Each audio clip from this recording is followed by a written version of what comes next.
Okay जी, good evening. तो start करते हैं। तो हम लोग कहाँ पे थे? टेस्ट नंबर क्या 21 शेड्यूल में था ना? तो 21 देखते हैं।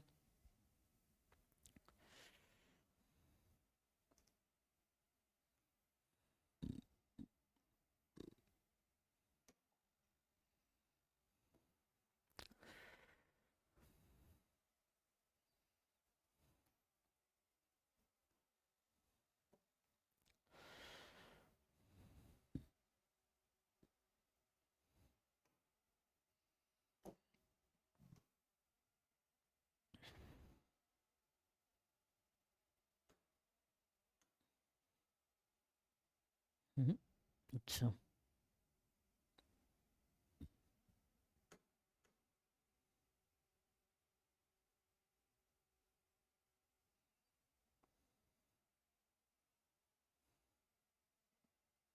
ये तो 20 खुला हुआ लास्ट टाइम का, आई थिंक हटा दिया फिर।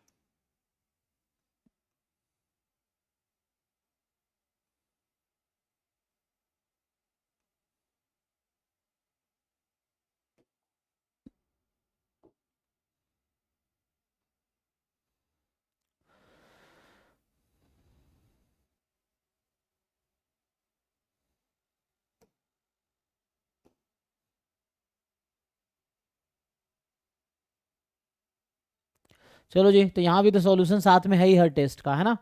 फिर भी जिनको मॉक टेस्ट फुल लेंथ जो है 21 स्टिल कुछ डिस्कस करना हो तो बताओ, बाकी सॉल्यूशन तो यहाँ है ही। है ना? जिनको जो भी पूछना है चैट में लिखो। हर टेस्ट का सॉल्यूशन तो है ही ना।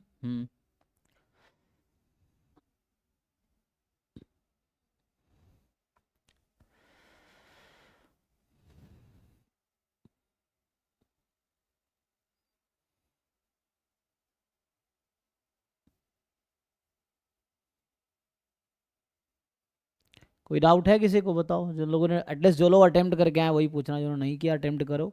सारे टेस्ट कोशिश करो अटेम्प्ट करो। मैं फिर से कह रहा हूँ ना, टेस्ट अभी अराउंड 150 प्लस अपलोड हो गए हैं, 250 प्लस अपलोड होंगे, ऐसी कोशिश है। जरूरी नहीं कि मतलब जितना हो पा रहा है मैं कर रहा हूँ, हम लोग ये है।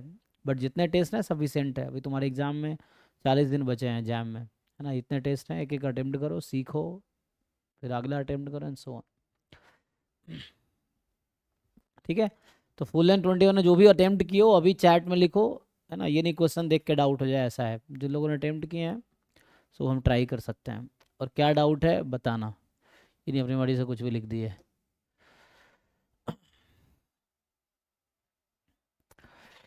तो फोर्थ में क्या है? यहाँ पे है ना, ये रीड नहीं कर पा रहा तो सिस्टम में ये क्या है? For B belongs to R define this, या beta belongs to R define this. तो 0 0 पे क्या है? फंक्शन कॉन्टिन्यूअस है, ये है, ये है, ये है।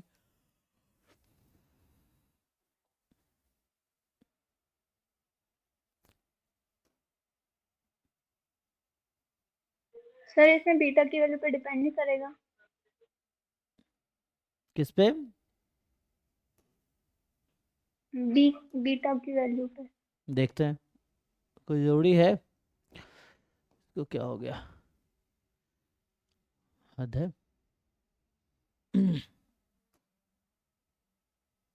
इसमें कुछ जादू हो रहा है कुछ।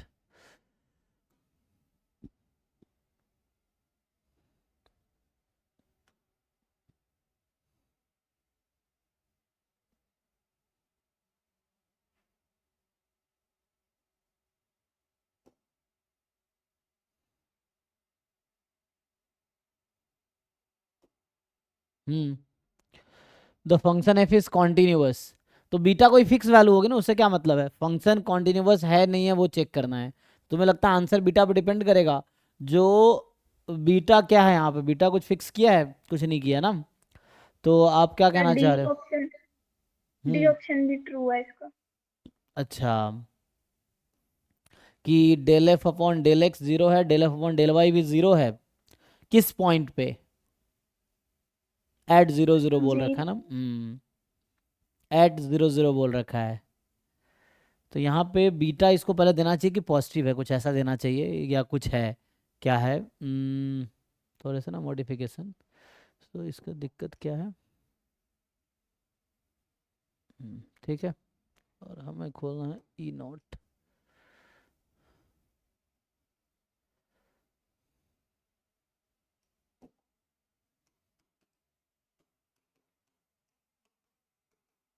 ठीक है, फुल लेंथ 21 डिस्कस कर रहे हैं। तो इसमें जो है फोर्थ क्वेश्चन में आपका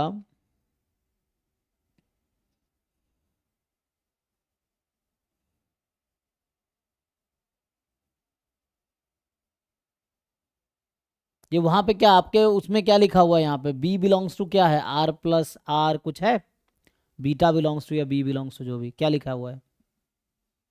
beta not belongs to R लिखा सर है। रियल से ही बिलोंग। अच्छा,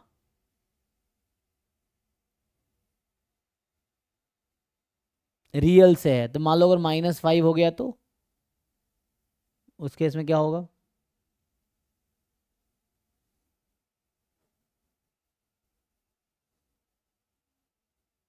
जैसे हम, चलो मैं सिंपल सी बात करता हूँ, जैसे आप कह रहे हो ना, हम कंटिन्यूटी की बात करते हैं।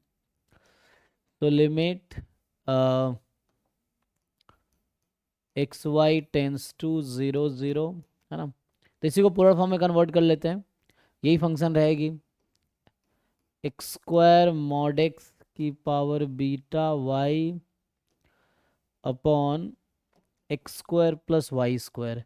तो ये जब आप लिखोगे पोलर में कन्वर्ट करोगे तो r टेंस टू 0, फिर ये आपका आ जाएगा यहाँ आर स्क्वायर, यहाँ मॉड आर, है ना, और की पावर बीटा, और यहाँ आर, बाकी बचा क्या है यहाँ से कॉस स्क्वायर थीटा, यहाँ से मॉड में कॉस थीटा, एंड क्या रहेगा तो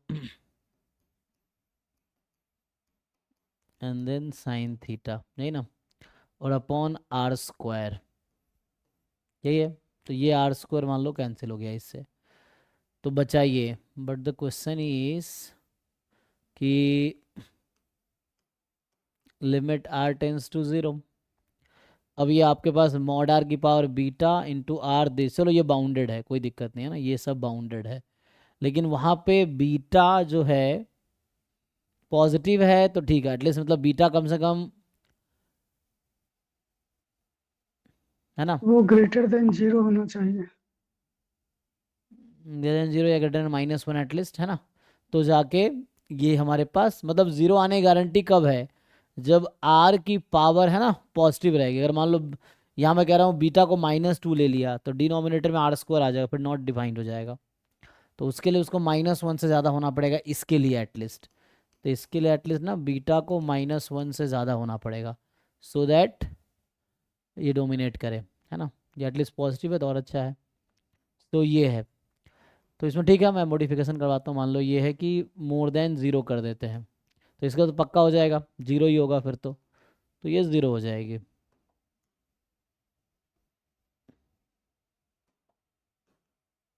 अब आप कह रहे हो कि जो एफ एक्स है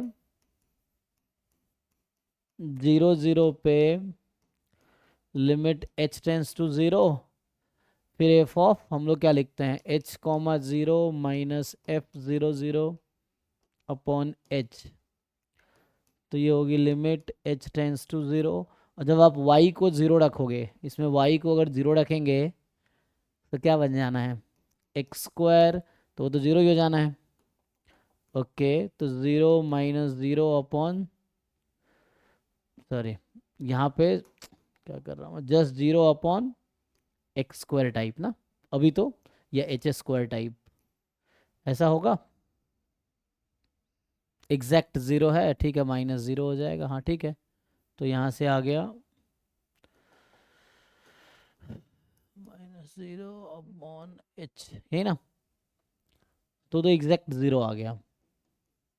सिमिलरली जब आप एफ वाई निकाल रहे होंगे, चेक करना कैलकुलेशन, ठीक है, जब आप एफ वाई निकाल रहे होंगे तो k टेंस टू 0, और k टेंस टू 0 लोगे तो x को 0 रखेंगे, तभी 0 हो जाना है। लेकिन ये तब जब बीटा जो है, जैसे पॉजिटिव वाले रखा ना हमने, वरना पहला गलत हो जाएगा। तो अब इस पे आते हैं क्या चेंजेस होने चाहिए।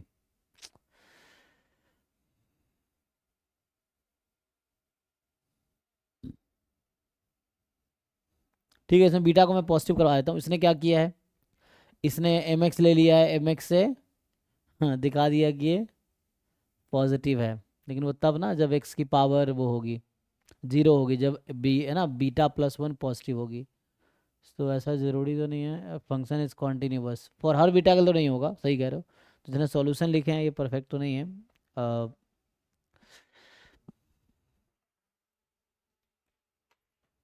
इसमें क्या होगा,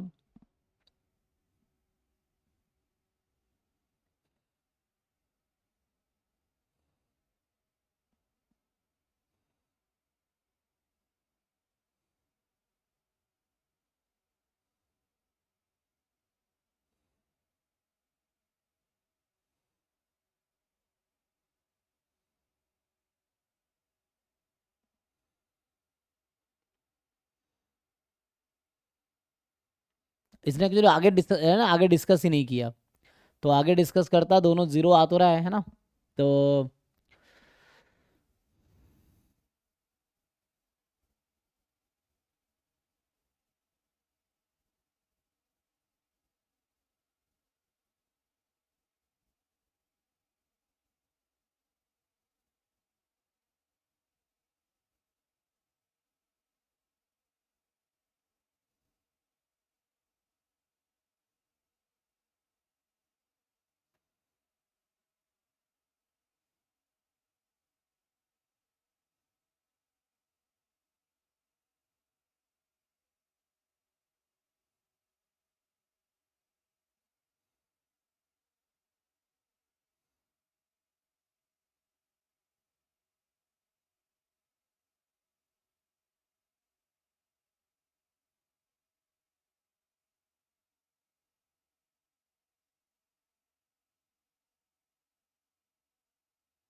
ठीक है, नेक्स्ट पे आते हैं। तो फोर्थ के बाद तो इसमें है ना ए डी दोनों सही है, तुम लोग जो किया ठीक है, लेकिन उसने बीटा को पॉजिटिव कर दिया तब। सो फोर के बाद और कुछ है, फोर से 14। सो 14 में क्या है कि सपोज दैट एम कोई 5x5 के मैट्रिक्स है with real entries, P x है आपका एक्स आई, ये आई होगा एक्स आई माइनस एम। तो जो आपके पास एक्स आई माइनस एम, इसका मतलब आप जानते हैं कि ये कैरेक्टरिस्टिक पॉलिनोमियल है मैट्रिक्स एम का। तो ये 5x5 की है। तो P0 is determinant of M। तो ये तो बेसिक है कि आपको पता है ना, जैसे कैरेक्टरिस्टिक पॉलिनोमियल में प्रोडक्ट ऑफ ऑल रूट्स क्या होते हैं, डिटर्मिनेंट। हाँ सर। और जो हम इक्वेशन पढ़ते हैं, क्या बोलते हैं, जो हम लोग इक्वेशन पढ़ते थे ना, कि जैसे X square plus A X square plus B X plus C, तो ये तो मोनिक पॉलिनोमियल आएगा, ए की वैल्यू 1 आएगी। तो इसमें अल्फा प्लस बीटा क्या होता था, sum of roots and product of roots. Product of roots क्या होता था, A X square plus B X plus C बराबर जीरो। क्वाड्रेटिक इक्वेशन में सम ऑफ रूट्स क्या होता था, minus b by a. Product of roots क्या, सी बाई ए, यहाँ ए 1 है तो सी हो गया। लेकिन इसमें है कि मान लो ये 5x5 का है ना, हाँ, तो मैंने अभी जो बात किया वो 2x2 के लिए। तो 5x5 के लिए बोलेंगे तो साइन तो ऑल्टरनेट चलेगा उसमें, तो पॉजिटिव नेगेटिव। तो देखो उसमें क्या आएगा, ये किसी 5 डिग्री की पॉलिनोमियल है तो क्या आएगी, कोई भी एक एग्जांपल लेके वेरीफाई कर सकते हो अगर तुम वैसे दिक्कत। तो मैं चलो अब एग्जांपल देता हूँ। जैसे मान लो मेरे पास अगर ऐसा है, ये आइडेंटिटी मैट्रिक्स ही है, चलो एम इज आइडेंटिटी मैट्रिक्स। तो इसका कैरेक्टरिस्टिक पॉलिनोमियल क्या आएगा जी, 5x5 की आइडेंटिटी मैट्रिक्स है। So what will be characteristic polynomial, 1 minus x to the power 5 x minus hmm 1 minus x to the power नहीं, 5. यहाँ एक्स पहले है तो 1 माइनस एक्स नहीं होगा। कैरेक्टरिस्टिक पॉलिनोमियल में हाईएस्ट डिग्री का कोएफिशिएंट हमेशा 1 होता है। x माइनस 1 की पावर 5 आएगी, खोलोगे तो x की power 5 minus 5x4 plus 10x cube minus फिर कितना 5x स्क्वायर, नहीं सर 10x। नहीं तो 5c3 10 ही होगा ना, 10x स्क्वायर। जस्ट समझाने के लिए मैं एग्जांपल एक लिख रहा हूँ, plus 5x and minus 1, check करो ये है। अब मुझे बताओ, जैसे एग्जांपल के लिए m को मैंने आइडेंटिटी ले लिया, तो मुझे बताओ डिटर्मिनेंट m मतलब डिटर्मिनेंट i मतलब 1, क्योंकि इसके डायगोनल्स पे 1 है, बाकी सब 0 है। तो अब यहाँ से तुम खुद सोचो, यहाँ p0 कितना है, -1। क्या ये मैच कर रहा है? नहीं सर। तो एक एग्जांपल काफ़ी है गलत कहने के लिए। हम्म। वैसे भी 5 डिग्री का, अगर 4 डिग्री का होता तो ट्रू हो जाता, 4 डिग्री में यहाँ प्लस आता, तो इस इवन में ट्रू हो जाएगा, ऑड वाले में फॉल्स हो जाएगा ये। वैसे ये भी है, तो करो ऐसे ही। हाँ, ऑप्शन सी में डाउट था। और किस में? सी। हाँ, सी में क्या है, m inverse is necessary a polynomial in m of degree 4 if m is invertible. तो यहीं से लिख लो, क्या दिक्कत है। मान लो तुम्हें पता है इसके बारे में, कैली हैमिल्टन थ्योरम क्या कहता है? कैली हैमिल्टन थ्योरम क्या कहता है?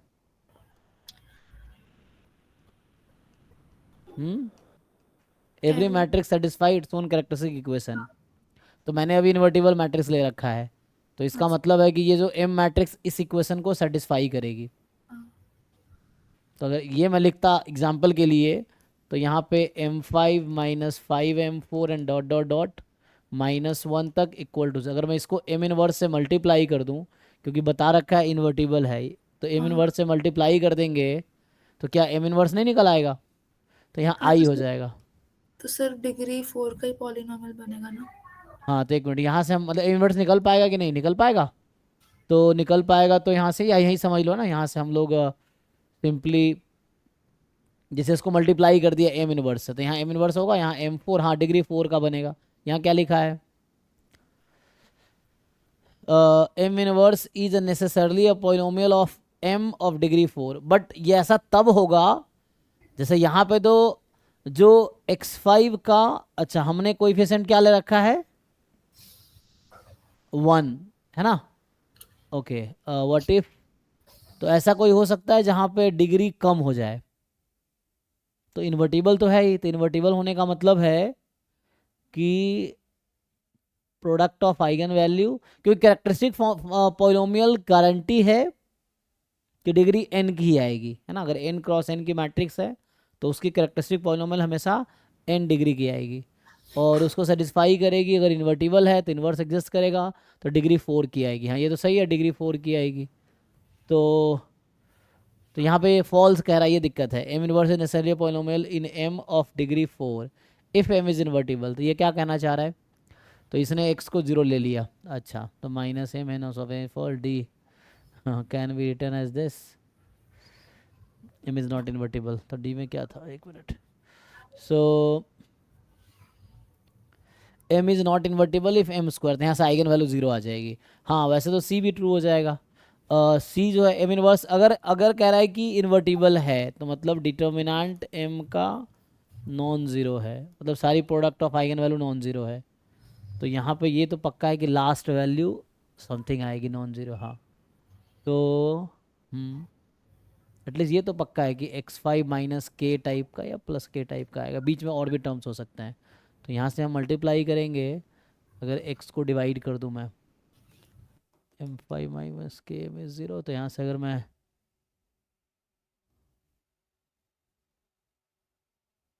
हमें तो इन्वर्स से मल्टीप्लाई करना, m4 k इनवर्स, हाँ 4 डिग्री का तो आएगा, सब लग तो रहा है। सो m inverse necessary polynomial in m of degree 4, ये भी ट्रू है, इसको ठीक करना पड़ेगा ना। बाकी लोग देख लो, किसी को कुछ क्वेरी अगर तो बताओ, क्योंकि अगर इसको गलत दिखाना है तो मुझे दिखाना पड़ेगा कि m इनवर्स जो है डिग्री 4 से कम होगा। डिग्री 4 से कम कब होगा, जब m5 गायब हो जाए और x की पावर 5 गायब हो जाए। x की पावर 5 गायब हो नहीं सकता, क्योंकि nth 5 क्रॉस 5 के मैट्रिक्स में हमेशा कैरेक्टरिस्टिक पॉलिनोमियल 5 डिग्री 5 की होगी, तो वो तो है ही। हम्म तो गलत तो कोई काउंटर एग्जाम्पल देना पड़ेगा, वैसा होगा नहीं। बाकी बी और सी है ना, मतलब इस सिर्फ ट्रू देख के ना इसने लिख दिया आंसर जिसने बनाए हैं। तो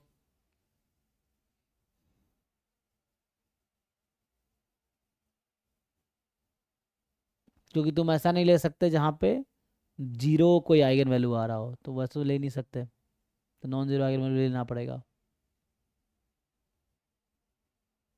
और करेक्टरिस्टिक पॉलीनोमियल हमेशा मोनिक पॉलीनोमियल होता है, मतलब उसका हाईएस्ट डिग्री का कोएफिशिएंट हमेशा 1 होगा। और ये इन्वर्टिबल है तो डिटर्मिनेंट नॉन जीरो है, नॉन जीरो है तो पी जीरो कॉन्स्टेंट आएगा, वो नॉन जीरो आएगा। ठीक है।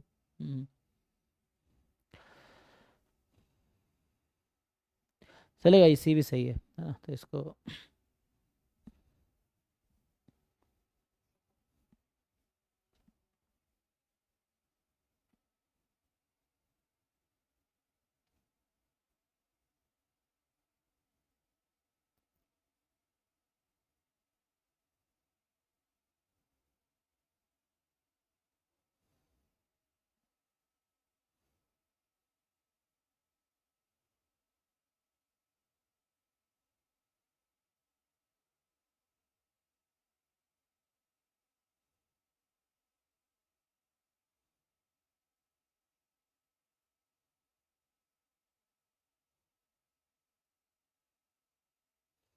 ठीक है। नेक्स्ट, तो 14 के बाद जो भी डाउट है पर्टिकुलर बताओ कि इस क्वेश्चन में ये ऑप्शन ये पॉइंट डाउट है, उससे पूरा ऑप्शन डिस्कस नहीं करना पड़ेगा। सो 14 के बाद क्या है, 21। 21 में क्या है, सो x1 x2 xn भी random sample from normal mu sigma square है ये population, find UM VUE of quartile M plus b s, मतलब ये है म्यू प्लस बी सिग्मा, है ना, where b is any given real, कोई fix मान लो 1 है एग्जांपल के लिए, है ना, फिक्स रियल तो मान लो 1 है बी को, तो ये म्यू प्लस सिग्मा का तुम्हें UM VUE निकालना है, तो कोई दिक्कत नहीं है, म्यू का निकाल लो, सिग्मा का निकाल लो अलग अलग, और देखो फिर। हाँ, टी का क्या रोल है वो समझ नहीं आया। टी जो है एक्चुअली, टी तुम देखोगे ना ये टी है, हाँ टी यहाँ पे है, ये एक्चुअली रूट में 2/n-1, ये जो दिख रहा है बॉक्स में लिखने में गलती किया, गामा है ये, गामा n/2 गामा n-1/2। तो ये जो टी होता है ना, एक्सपेक्टेशन ऑफ टी, और आगे जहाँ पे मुझे लगता है एस को अगर लगा दोगे ना, T/S लिखा है ना इसने, S/T/TS, तो ये अनबायस, देखो एक्सपेक्टेशन ऑफ एस जो होता है ना वो अनबायस एस्टिमेटर नहीं होता है सिग्मा का, लेकिन ये जो टी एक नंबर है यहाँ पे एक्चुअली, है ना, टी यहाँ पे क्या किया, एक नंबर दिए, एक नंबर है, तुम्हें ये कंफ्यूज नहीं होना कि ये कोई एस्टिमेटर है, टी यहाँ कोई नंबर है, फिक्स नंबर है एक्चुअली। तो ये तुम्हें फॉर्मूला एक बार देखना पड़ेगा कि जो होता है ना कि, तो ये हम लोग 14 डिस्कस कर रहे थे ना,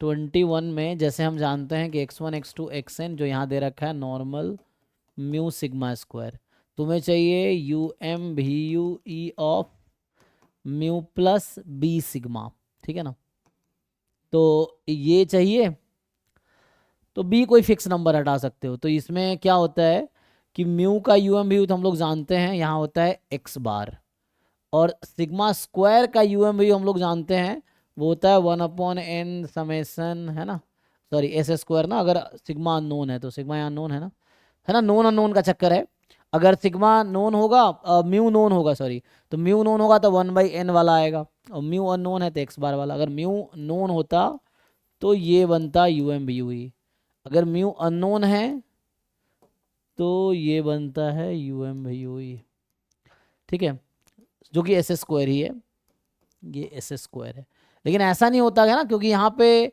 अनबायसनेस में कोई इनवेरियंस प्रॉपर्टी नहीं है कि तुम ऐसा बोल सको, है ना, तो कहने का मतलब मेरा ये है कि ई ऑफ एक्स बार जो है म्यू है, तो एक्स बार जो है कंप्लीट सफिशिएंट एस्टिमेटर है जो कि अनबायस्ड भी है, तो इसका मतलब UM VUE है म्यू का। सिमिलरली जो एस स्क्वायर है ना, S square actually complete sufficient estimator का फंक्शन है, क्योंकि यहाँ कंप्लीट सफिशिएंट एस्टिमेटर क्या बनता है, एक्स बार और म्यू ज्वाइंटली, या समेसन एक्स आई स्क्वायर, ये कंप्लीट सफिशिएंट एस्टिमेटर है। तो उसका वो फंक्शन है जो कि अनबायस्ड है। तो ये सिग्मा स्क्वायर का यूएम भी हुई है, बट आपको ढूंढना है यूएम भी ये सिग्मा आ जाए ऐसा क्या होगा। तो expectation of S is not sigma, है ना, ये सिग्मा नहीं है, तो फिर क्या करना होगा, तो आपको ढूंढना होगा। तो वही, और टी एक नंबर दे रखा है, सो ठीक है ना। तो ये जो टी एक नंबर है, यहाँ पर टी एस्टिमेटर नहीं है, तुम्हें समझना नंबर है, और ये जो आपको बॉक्स दिख रहा है ये गामा है एक्चुअली, ठीक है। सो ये एस अपॉन टी कर दोगे ना, तब जाके ये सिग्मा के इक्वल आ जाएगा। ई ऑफ एस सिग्मा नहीं आता है, बट ये टी एक नंबर है यहाँ पे। टी चाहो तो के कर लो, चाहो अगर तुम्हें ऐसे दिक्कत हो तो के कर लो, तो वो आ जाएगा। इसका सिंपल डेरिवेशन है, वो n minus one S square by sigma square chi square n minus one होता है, तो उससे आ जाता है प्रूफ इसका, तो उससे कर सकते हो।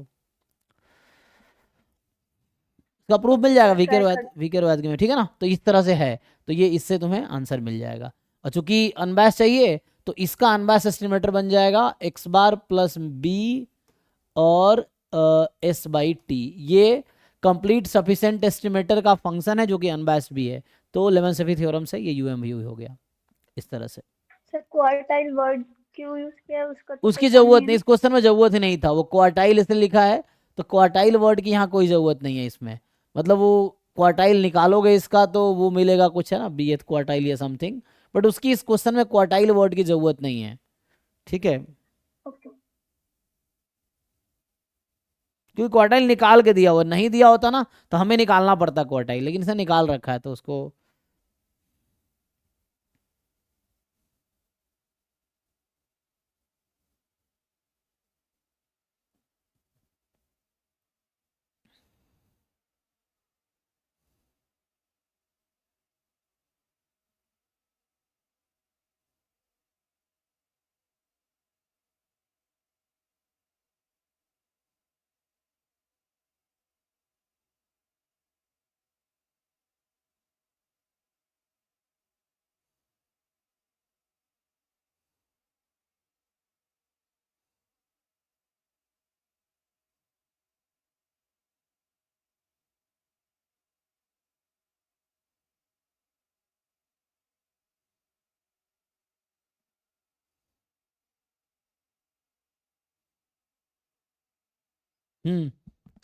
नेक्स्ट में आते हैं, तो 21 का जो नेक्स्ट है, 21 के बाद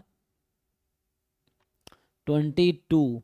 सो 22 में क्या है कि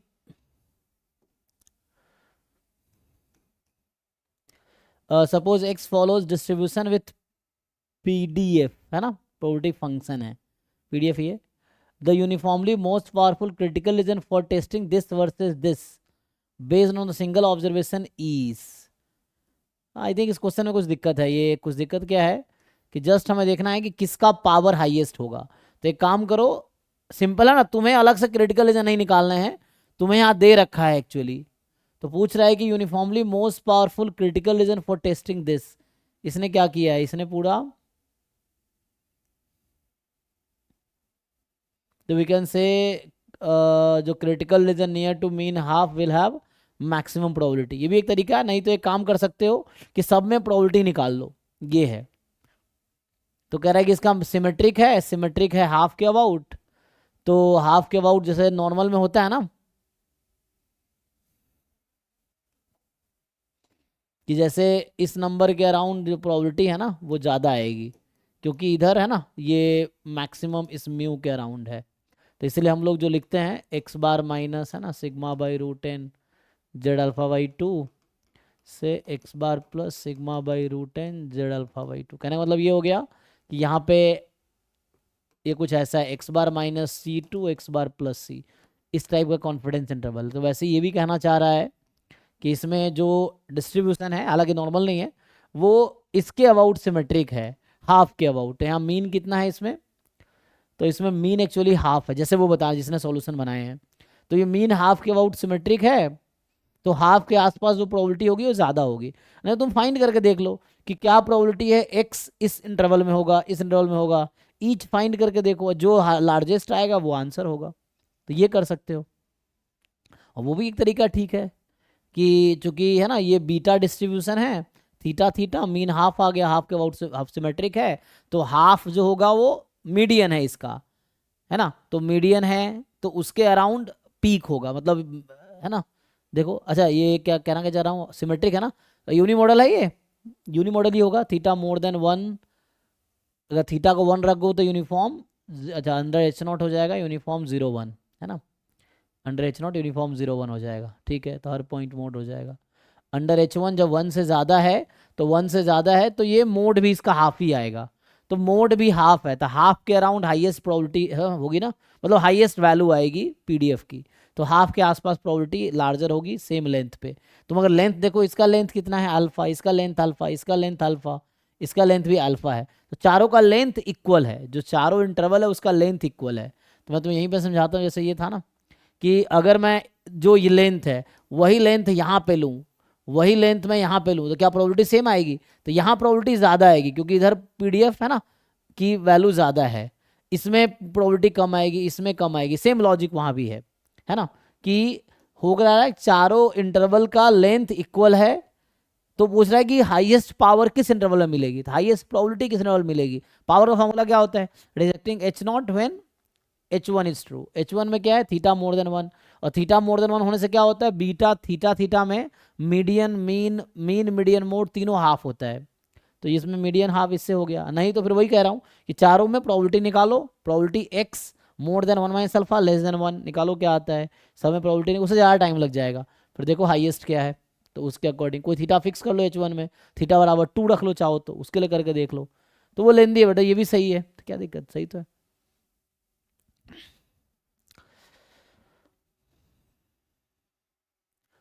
अगला क्या है जी 29, 29 में क्या है, सो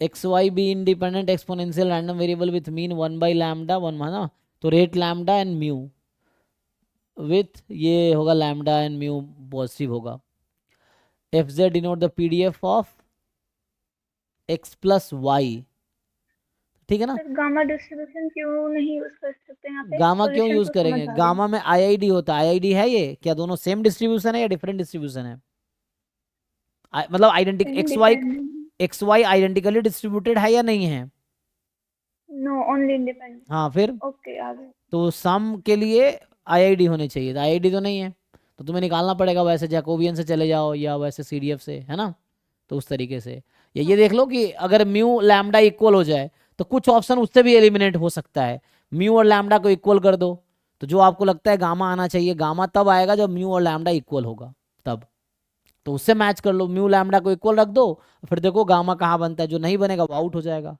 नहीं तो ये प्रूफ चले जाएगा ना, तो आईआईडी होना चाहिए उसके लिए। नेक्स्ट जो है 31, तो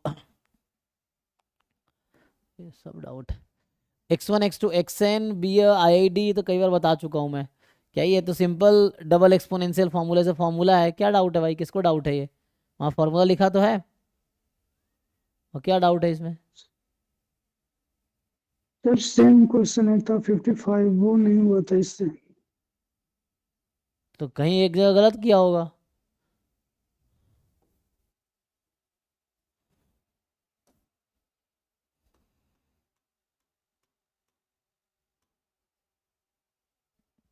सेम यहाँ कैसे, यहाँ एक्सपेक्टेशन पूछ रहा है, वहाँ वेरिएंस पूछ रहा है, सेम कैसे है भाई, क्या पूछ रहा है यहाँ पे, मतलब मैंने ऐसे किया ना, हाँ, वो n इंटू एक्स से एक्स कर दिया क्योंकि आईआईडी है उसका, कर लिया फिर वेरिएंस, तो इससे इसका आंसर आ गया, उसमें नहीं आया एक्सपेक्टेशन में। अरे जो आंसर आएगा वो सही है भाई, उसमें क्या है, आंसर क्या आना है, सिंपल सा ये फॉर्मूला है, ई ऑफ, ये क्लास में भी कराया हूँ ये एक्स एन, तो यहाँ पे डबल एक्सपेक्टेशन लगा लेंगे हम,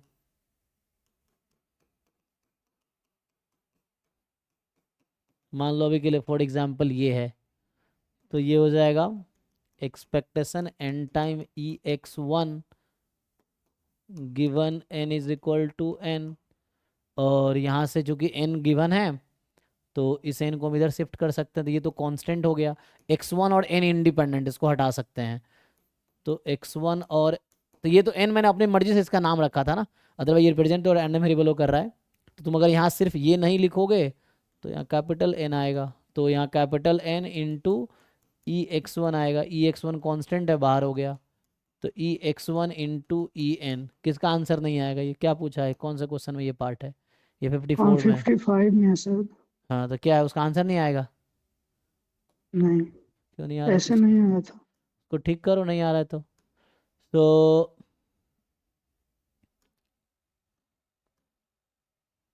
इसमें क्या है? तो यहाँ दूसरा चीज़ है ना भाई, यहाँ पे तो एन ज्योमेट्रिक है और क्या इंडिपेंडेंट है एक्साइज से? ऐसा तो नहीं बोला है? हाँ, it is independent of excise नहीं, देन। इसका आ गया था, वो लास्ट वाले का नहीं आ रहा था, 35 जो था। एक सेकंड सर, छोड़ दीजिए, अप्रोच नहीं जानना था, सिर्फ ऐसे कर लिए थे इसको। हाँ तो करो, जैसे सेम वेरिएंस लगाना है तो सेम तरीके से फॉर्मूला लगाओ, डबल एक्सपेक्टेशन वाला। वेरिएंस में क्या करेंगे, वही चीज, वेरिएंस का फॉर्मूला पता है ना? वेरिएंस ऑफ वाई, हाँ, variance of expectation of y given x and so on, वही लगाओ, यही फॉर्मूला लगाओ वहाँ पे। सो 31 में क्या है जी? तो 31 में है एफ आर टू 01 में है और जी आर टू आर है, ट्वाइस डिफरेंशिएबल है। F double dash G double dash continuous है, double dash two double zero है, F double dash two zero नहीं है। ये क्या है, खुद ही कॉन्ट्रडिक्ट कर रहा है। यहाँ एफ डैश आई थिंक होगा, एफ डैश टू जीरो नहीं है तो। सर हाँ, ऑप्शन ए में डाउट था। अच्छा, तो इसमें क्या कंसिडर किया हुआ? एफ डबल डैश इसने टू लिया है पॉजिटिव, और ये क्या बोल रहा है, एक तो यहाँ जीरो लिख रखा है, यहाँ नॉन जीरो लिख रखा है, क्वेश्चन लिखने में गलत है ना। सॉल्यूशन में जो दे रखा है और लिखा जो है सेम है। यहाँ कह रहा है since f double dash zero g double dash zero is non zero, और यहाँ हमें दिख रहा है इक्वल टू जीरो। तो क्या कर रहा है ये? अ,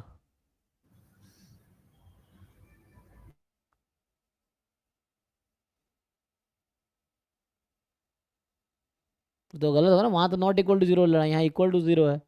तो ये क्वेश्चन गलत, या तो क्वेश्चन गलत या सोल्यूशन गलत है, कोई एक है ना, चेंज करना पड़ेगा। सब वेरीफाई नहीं करते हैं।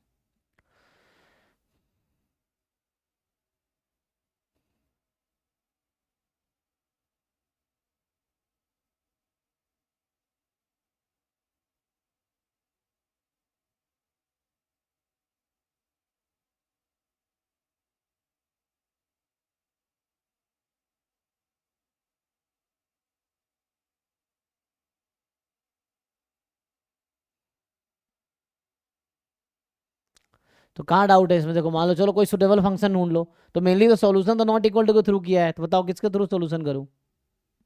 उसने नॉट नॉट इक्वल टू लिया है उसने, तो उसके अकॉर्डिंग एग्जाम्पल बनेगा। यहाँ इक्वल टू लोगे तो उसके अकॉर्डिंग एग्जाम्पल बनेगा।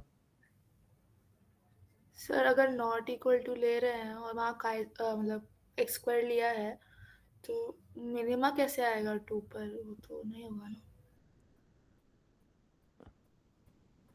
किसका मिनिमा पूछा है हमसे?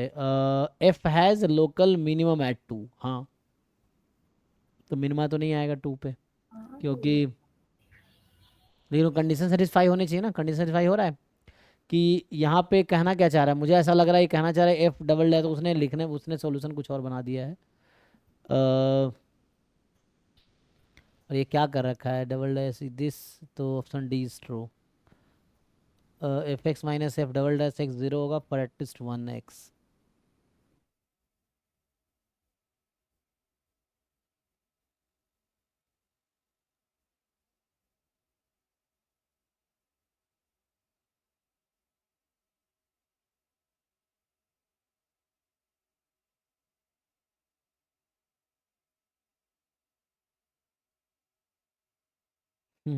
डबल डेरिवेटिव टू है ना, तो मिनिमा एट टू, ये गलत लिखा है सॉल्यूशन, हाँ सॉल्यूशन गलत लिखा है। अगर ये यहाँ तो नॉट इक्वल टू करना पड़ेगा ना, तब जाके सॉल्यूशन है।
तो मतलब क्वेश्चन कुछ ऐसा है ना, ये जो हमारा क्वेश्चन है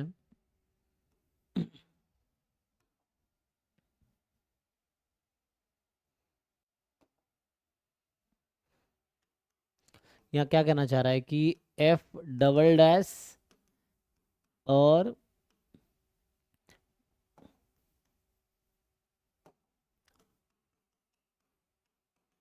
जी डबल डैश एक्स टू पे ना, अच्छा जो क्वेश्चन एक्चुअली था वो टू पे ज़ीरो है। अच्छा मैं ऐसा देखता हूँ, मैं इसके अकॉर्डिंग सोल्यूशन बना देता हूँ जो क्वेश्चन है। और ये कहना चाह रहा है एफ डैश एक्स ज़ीरो नहीं है, एफ डैश टू ज़ीरो नहीं है।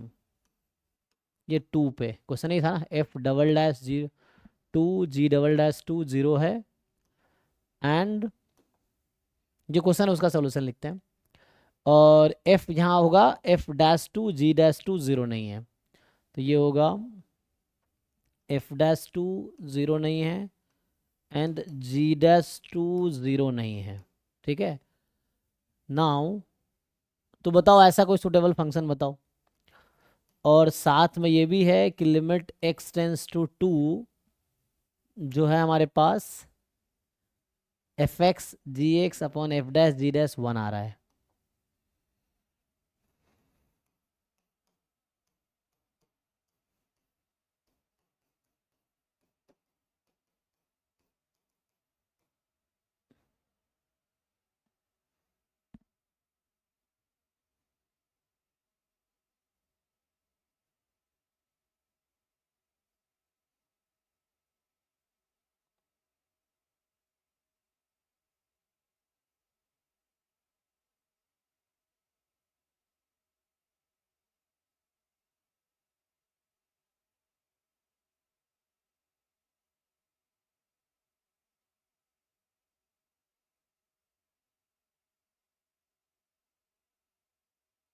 तो 100 तो नहीं करेगा। हम्म,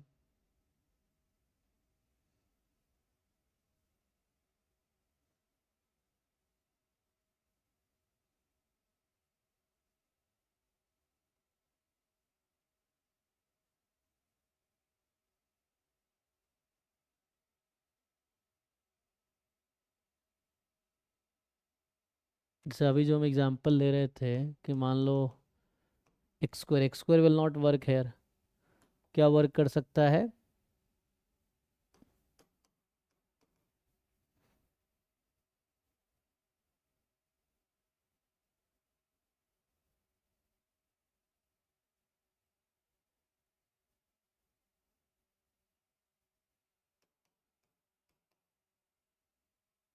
तो और ज़्यादा हो जाएगा, एक्स बाई टू करेंगे तो वन बाई टू, तो फोर आ जाएगा ना। ये हमें बैलेंस करना है इसको, तो एक को टू एक्स ले लो।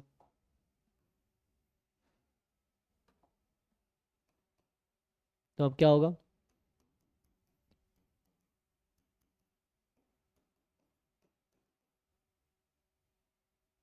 तो अब भी हमारा आंसर फोर आएगा, तो उसको बैलेंस करने के लिए हमें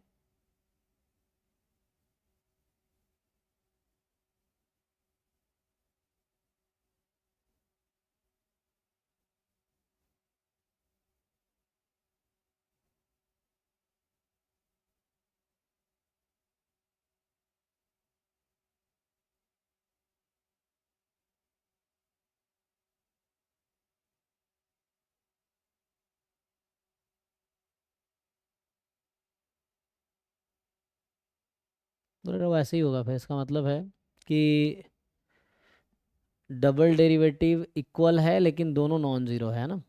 अगर इस तरह सोचे तो वो एग्जाम्पल फिर वर्क करेगा। अगर इसको मैं इतना चेंज करता हूँ तो क्या होगा?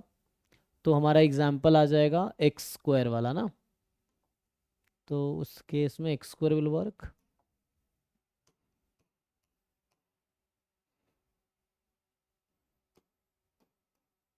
टू एक्स है ना, तो अब तो सही है। तो यहाँ से ये तो वर्क कर जाता है फोर एक्स स्क्वायर, और वहाँ से एक्स स्क्वायर, तो ये तो वर्क करेगा। और ये जब वर्क करेगा तो इसका मतलब है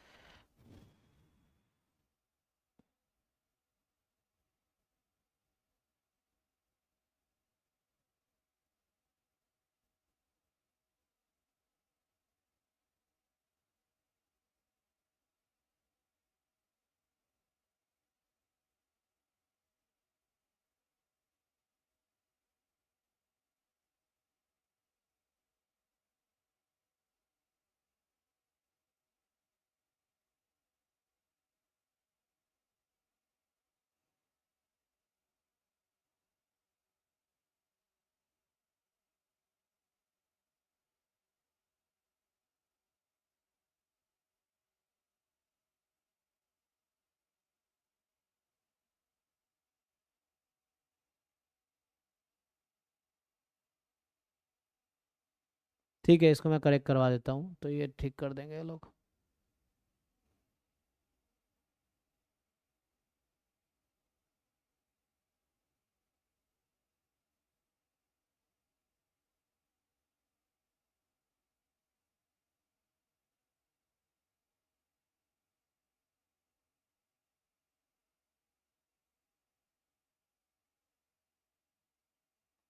तो अभी क्या होगा इसके अकॉर्डिंग, कौन सा ऑप्शन, पहला तो ट्रू नहीं होगा, सही है, लोकल मिनिमम तो होगा नहीं 2 पे, एंड ये सही हो जाएगा ना।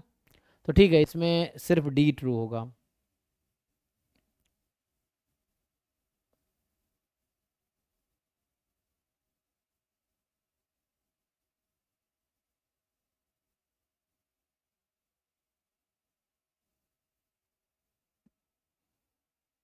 चलो नेक्स्ट जो है,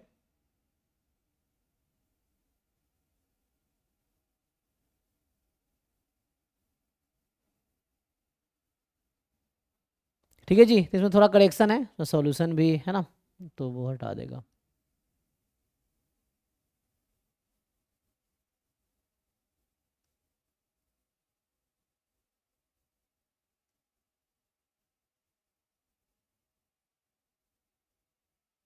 सो नेक्स्ट क्या है, ये 31 था ना, 31 के बाद 35 है ना, 35 एंड 44। सो 35 क्या कह रहा है, ठीक है जी। अच्छा 35 जो है, let one observation be taken on the discrete random variable x with PMF this given below where theta is 1 2 3 then MLE theta, यहाँ क्यों दिख रहा हो थीटा है, MLE of theta is, अगर x 1 2 हुआ 1 या 2 तो MLE क्या होगी, 1 आएगी, क्या कहना है, ये थीटा की वैल्यू 1 2 3 ना, तो x 1 या 2 है,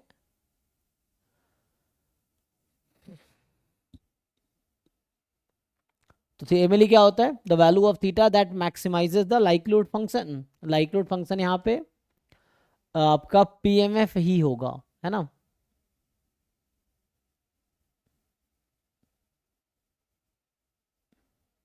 कैसे ऑब्जर्व करोगे, तो x3 है, अच्छा x3 कर दिया तो आसान फिर वैसे हो जाएगा, x को अगर 3 कर दिया तो किस पॉइंट पे हाईएस्ट है, तो वो देखना आसान है।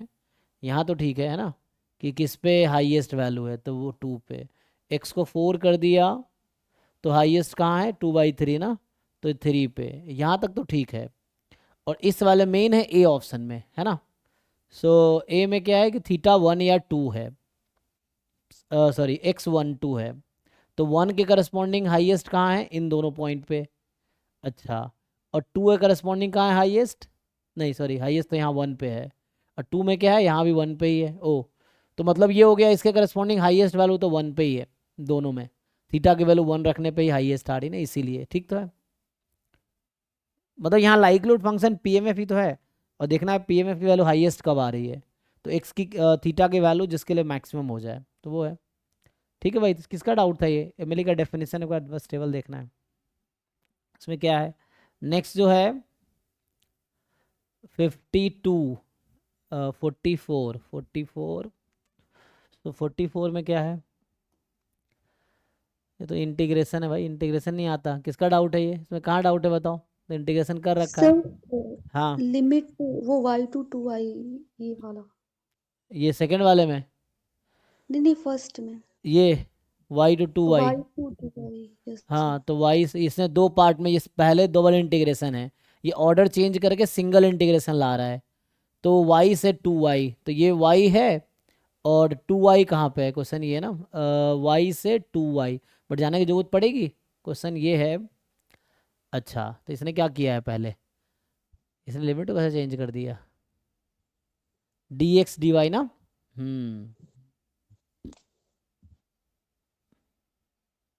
ये क्या करते हैं लोग, सॉल्यूशन क्वेश्चन ही बदल दिए। यहाँ पे था आपका x की वैल्यू y से पाई है, और यहाँ x y से 2y है। ठीक है, मैं इसको अलग से सॉल्व कर देता हूँ, इन लोगों ने पता नहीं क्या बनाए हैं। तो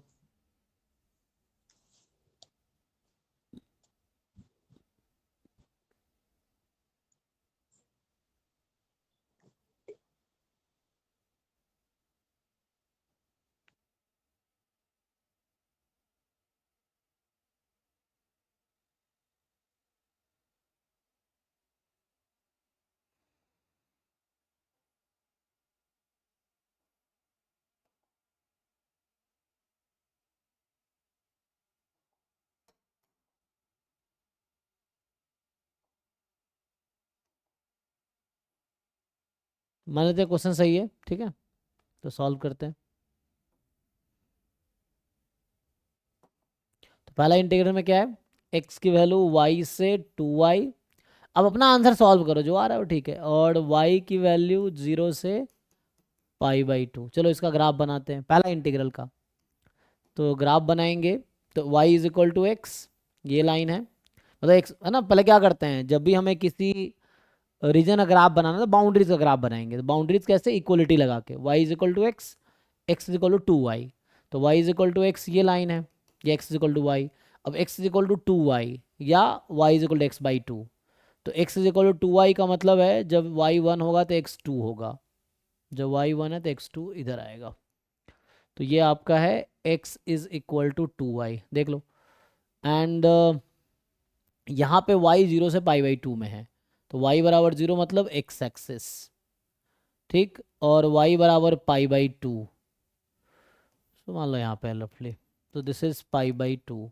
तो चूंकि y बराबर x था तो यहाँ x भी π/2 होगा, एंड और यहाँ x पाई होगा, ठीक।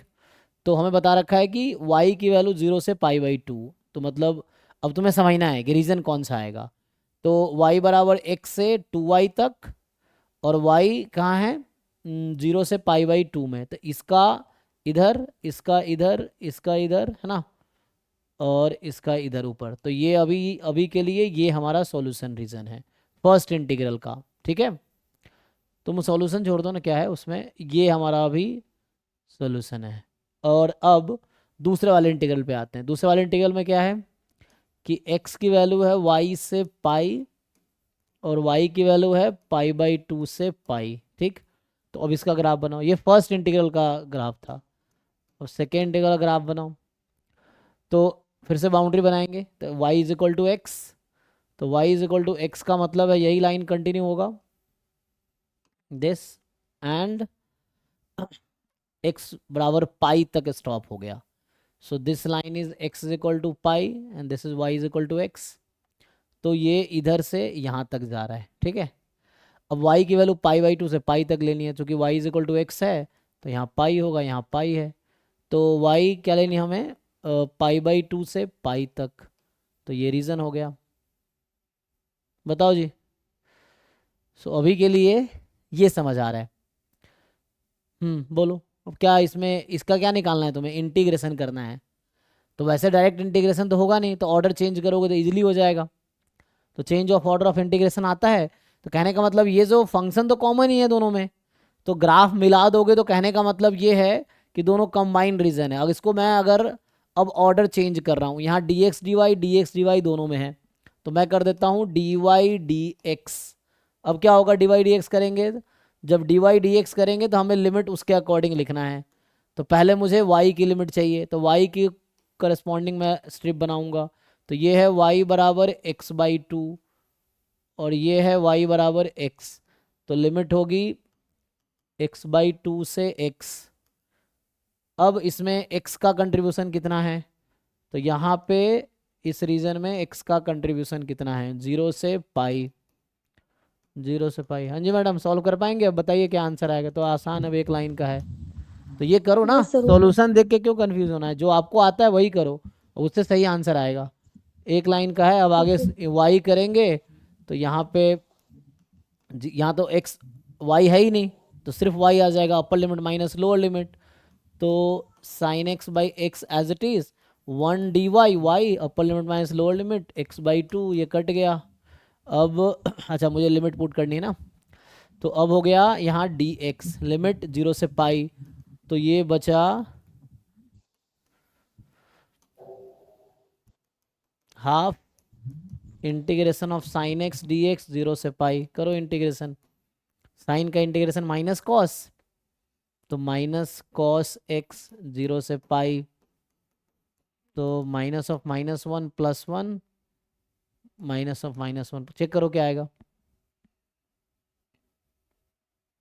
क्या 0 आएगा, आई थिंक। क्या आंसर आएगा एक बार चेक कर लो। 1. इंटीग्रेशन सही किया ना, तो यहाँ से साइन का इंटीग्रेशन माइनस कॉस, तो माइनस बाहर कर देते हैं, बेटर रहेगा ना। तो -2 कट के ना तो 1 आ जाएगा। ठीक है, सो इस तरीके से उसने अपने तरीके से सॉल्व किया, आप अपने तरीके से सॉल्व करो, और किसी भी तरीके से सॉल्व करोगे आंसर सेम आना चाहिए, आंसर अलग अलग आ रहा है मतलब कोई एक तरीका गलत है। एनीवे तो उसने अपने तरीके से सॉल्व किया, उसको जो समझ आया उसने क्या ले लिया पता नहीं। तो एनीवे अपने तरीके से उसने सॉल्व कर लिया, तो अपने तरीके से सॉल्व करो। मतलब आया वही है, साइन एक्स है ना, पाई/2 से पाई किया है, साइन का इंटीग्रेशन उसने कॉस कर दिया है, ये कैसे।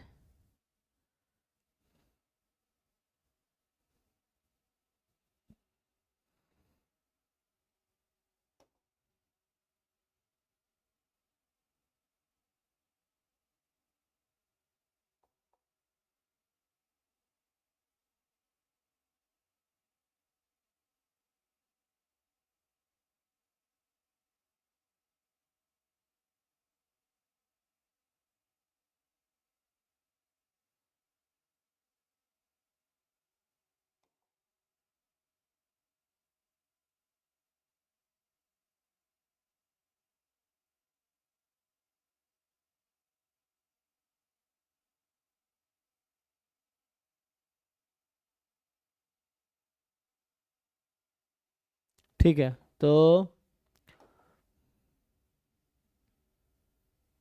मेरा आंसर तो ये आ गया, अपना देख लेंगे वो।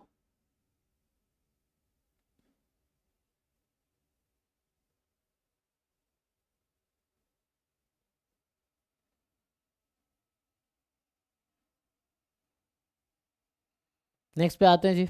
सो ये था 44 का जो डाउट है। हाँ जी सुनील, तुम ऐसे मजे ले रहे हो, ठीक है, टेस्ट दे के आओ फिर डाउट पूछो, और जो जनरली डाउट पूछो टेस्ट दे के आओ, एनालाइज करो, फिर क्वेश्चन नंबर लिख के लाओ और पूछो एक साथ।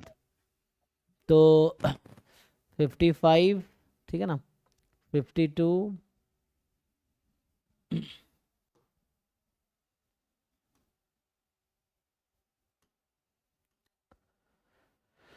इसमें क्या है जी, R be the region of the X Y plane bounded by the curves this.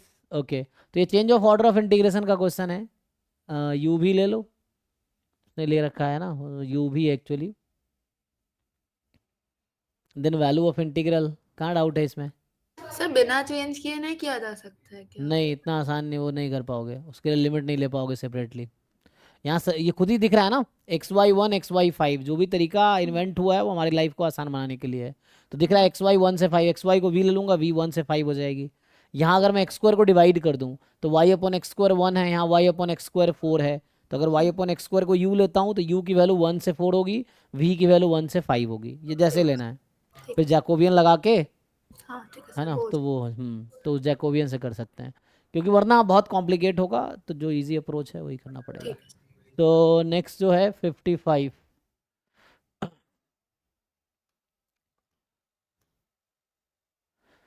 x1 x2 x this भी the sequence of ID random variable with, ठीक। तो भाई जिनका डाउट है देखो क्या दिक्कत, अभी तो बताया था फॉर्मूला, एन ज्योमेट्रिक है, इंडिपेंडेंट एक्स आई है, तो इक्वल ये फॉर्मूला है, उसने भी लिखा होगा, हमने भी लिखा है, क्या है, ई ऑफ के 2 है, एन 2 है, तो क्या होता है जी, ई ऑफ एन 2 है ना, ये क्या कर रखा है, ये प्रोबेबिलिटी एक्सपेक्टेशन है, एक्स है ज्योमेट्री और आईडी विथ मीन 1, तो इसका मीन तो 1 है, तो यहाँ लिखने में ई एक्स 1 है, ई एन 2 है, 1 इंटू 2 2 आंसर हो गया, इतना कुछ देखना ही नहीं जो कर रहा है, तो है ना, सिंपल ये फॉर्मूला मैंने अभी ड्राइव किया है, इसको यूज करो। तो उस क्वेश्चन है 1 2 आ गया, 2 आंसर खत्म, 55 जो है।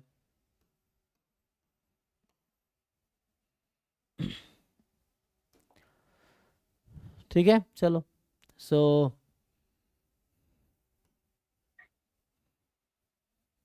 क्या 44 में क्या डाउट है, बताइए, बताओ, किसी ने ट्राई किया, तुमने, सुनील बताओ तुम क्या डाउट है इसमें।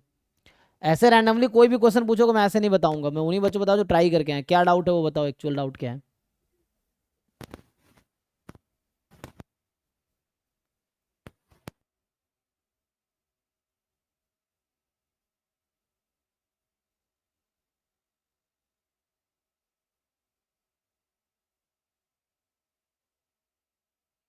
Person A tosses 2 fair coin, then person B rolls a fair die. This is repeated independently until the two head appears on a throw of a coin or one of the number 1 2 appears on the die, at which time the game is stopped and the corresponding person wins a game. मतलब दो लोग game खेल रहे हैं, एक के पास pair of coin है, दूसरे के पास डाई है. तो ठीक है, अब कह रहा है कि अगर टू हेड्स आ गया एक को तो ए जीत जाएगा, 1 या 2 में से कोई एक आ गया डाइस पे तो वो जीत जाएगा. तो ये तो वैसे ही गेम है ना, वो तो कैसे 12th क्लास में बहुत सारे क्वेश्चंस थे, और यहाँ तुम्हें क्या समझ नहीं आ रहा है. दिक्कत है तुम ट्राई करके नहीं आए हो, तुम क्वेश्चन पढ़े हो, तुम्हें लगा चलो पूछ लेते हैं, सर बता ही रहे हैं, तो उससे बहुत ज़्यादा फायदा होना नहीं है. जब तक ट्राई करके नहीं आओगे कोई फायदा नहीं है. तुम ऐसे ही पूछ लोगे, तुम्हें लगेगा सर बता दिए और तुम्हें आ गया, ये सब गलत फहमी है. जब तक खुद से नहीं करोगे नहीं आएगा. मैं बता दूंगा सॉल्यूशन जरूर तुम्हारे पास आ गया, इट डजंट मीन कि तुम्हें सॉल्व करना आ गया. सॉल्व करना तभी आएगा जब सॉल्व करने की कोशिश करोगे. इवन मैं बताने के बाद भी तुम खुद से ट्राई करोगे, तुम कर पाओगे तभी तुम सीख पाए हो. रट्टा मारने से सॉल्यूशन नहीं आएगा, समझने से आएगा. इसमें क्या नया है, तो पहले ए का टर्न है, फिर बी का टर्न आएगा, फिर ए का टर्न, फिर बी का टर्न, एंड चलता रहेगा. ठीक है, ए ने स्टार्ट किया हुआ है. तो कंप्यूटर बोर्ड ए विंस. अब तुम फेवरेबल आउटकम ढूंढो कि ए कब जीतेगा. फेवरेबल आउटकम ढूंढ लो, उसकी प्रोबेबिलिटी निकाल लो. इसमें क्या है कि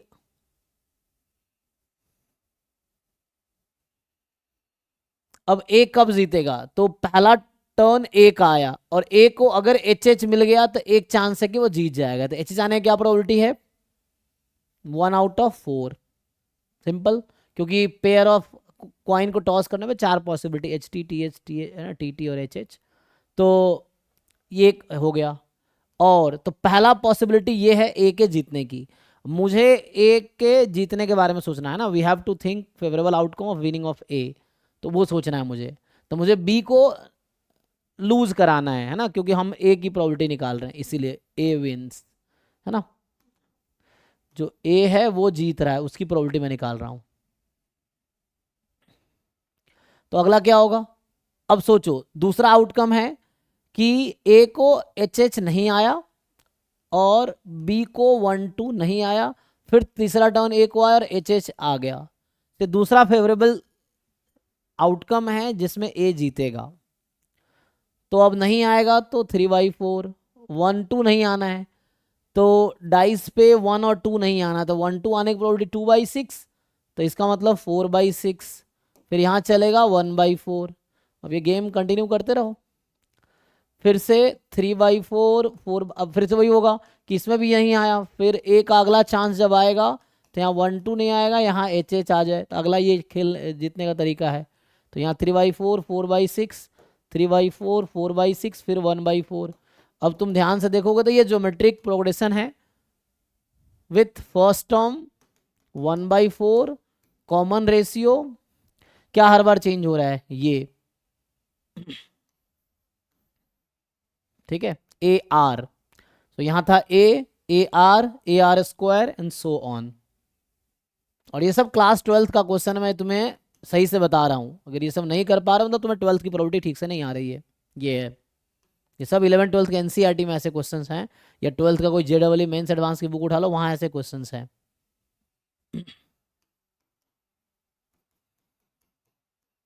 ठीक है, कर लो कैलकुलेटर. तो कितना होगा, 1/4/1/2. कैलकुलेशन देख लो, तो 1/2 आंसर होना चाहिए. a/1 - r. ठीक है जी, यही तो उसने भी किया होगा, उसने कॉमन ले लिया, बस यही है. तो अपना दिमाग लगाओगे तो सही से समझ आएगी हो क्या रहा है. दूसरों का सोल्यूशन देख के तुम्हें 20 का थॉट प्रोसेस समझ नहीं आएगा. तुम रट्टा मार लो अलग बात है, लेकिन तुम्हें थॉट प्रोसेस समझने के लिए खुद से थोड़ा दिमाग लगाना पड़ेगा. चलिए जी, यहीं स्टॉप करते हैं. Thank you. तो ठीक है ना, कल क्या डिस्कशन होगा, कल होगा अगला test 22 number, full length mock test 22. चलो अभी के लिए थैंक यू. सर 2 क्वेश्चन है, उसका बता दीजिए थोड़ा सा.